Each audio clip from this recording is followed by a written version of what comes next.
কালকে প্রধানমন্ত্রী আমাদের বিষয়ে কি বলছে যে হচ্ছে আমরা যারা মুক্তিযোদ্ধা বাদে যারা আছি তারা সবাই রাজাকার বা এমন কিছু। তো আমরা সেইটার জন্য প্রতিবাদের জন্য আসছি, যাতে প্রধানমন্ত্রী তার বক্তব্যটা, আমরা অবশ্যই তাকে সম্মান করি এবং চাই যে তিনি তার বক্তব্যটা আমাদের বিষয়ে যা বলছে সেটা হচ্ছে প্রত্যাহার করে নিই। এটাই। আপনি কি মনে করেন?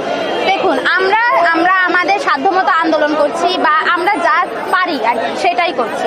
এখন এইটা ছাড়া তো আমরা কোনো উপায় দেখছি না, কারণ এখন এইটা একটা দেশের 98% জনগণকে রাজাকার বলা হয়, সেটা তো কোনোভাবেই মেনে নেওয়া সম্ভব না, তাই না? বক্তব্যকে আইন শৃঙ্খলা বাহিনীকে কোনো উস্কানি দেওয়া হচ্ছে, আপনি কি মনে করেন? জি, আমি মনে করি যে হচ্ছে যখন বলা হয়েছে না একটা কথা, উনি বলছেন যে হচ্ছে যখন ধ্বংসাত্মক কিছু করবে তখন আমরা ব্যবস্থা নিব, এটা তো অবশ্যই আইন শৃঙ্খলা বাহিনীকে উস্কানিমূলক কথা হচ্ছে, তাই না?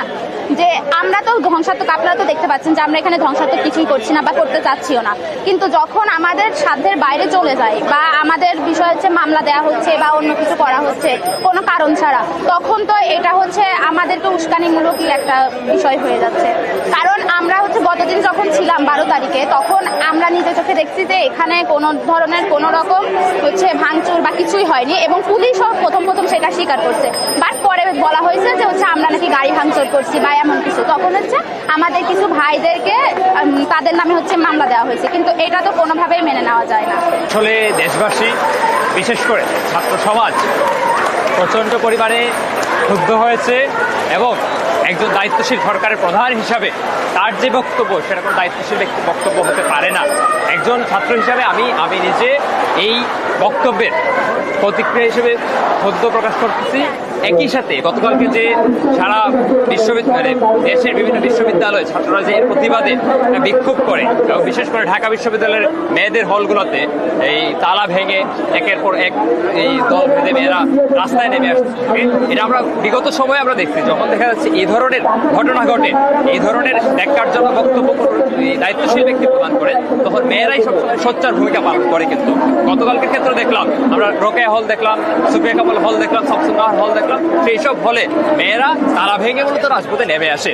তাছাড়া হচ্ছে আমরা আমাদের আন্দোলনটা চালিয়ে যাবো, আমরা মার খাই বা যাই করে আমরা আমাদের আন্দোলনের জন্য আমরা যদি জীবনও দিত আমরা এটা দিতে আমরা প্রস্তুত।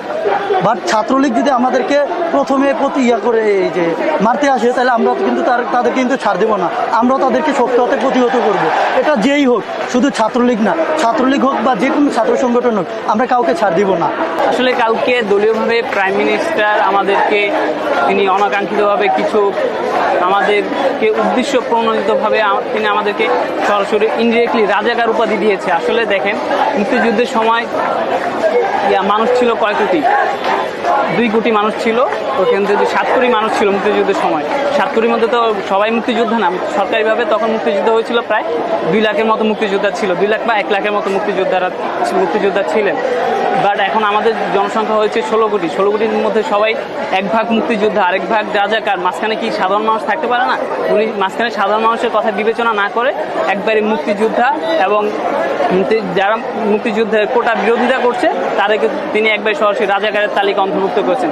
তা আদতে আমাদের ঠিক করেনি জিনিসটা।